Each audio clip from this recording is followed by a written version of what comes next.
Good afternoon, everyone. I hope you're all doing well today. Before we dive into our topic, I'd like to give you a quick overview of how this class will go. First, I'll introduce some important concepts and examples about renewable energy and sustainable development.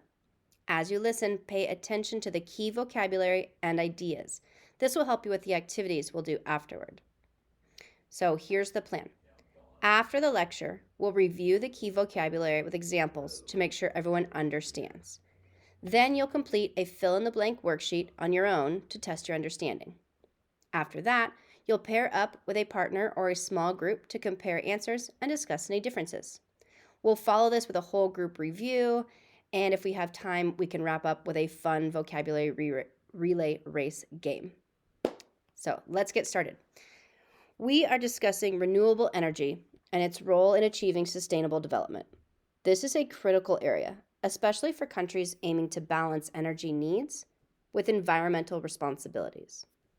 To begin, renewable energy resources like sunlight, wind, and water offer a sustainable alternative to fossil fuels.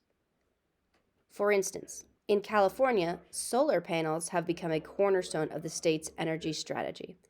These panels convert sunlight into electricity, contributing significantly to California's renewable energy targets. But despite such advancements, fossil fuels like coal and oil remain dominant in many regions.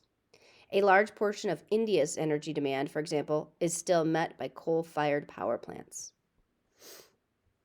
So, why is this a problem? The main issue is carbon emissions. When fossil fuels are burned, they release carbon dioxide into the atmosphere, accelerating climate change. A single flight from London to New York, for instance, generates a staggering amount of CO2 per passenger. Addressing this challenge is central to global agreements like the Paris Agreement.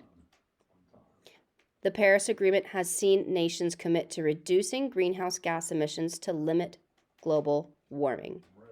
The European Union, for example, has pledged to cut emissions by 55% by 2030. While reducing emissions is a key goal, the transition to renewable energy is also about enhancing energy security. Take Germany as an example. By transitioning to renewable energy, Germany is reducing its reliance on imported natural gas, ensuring a stable energy supply even in times of geopolitical tension.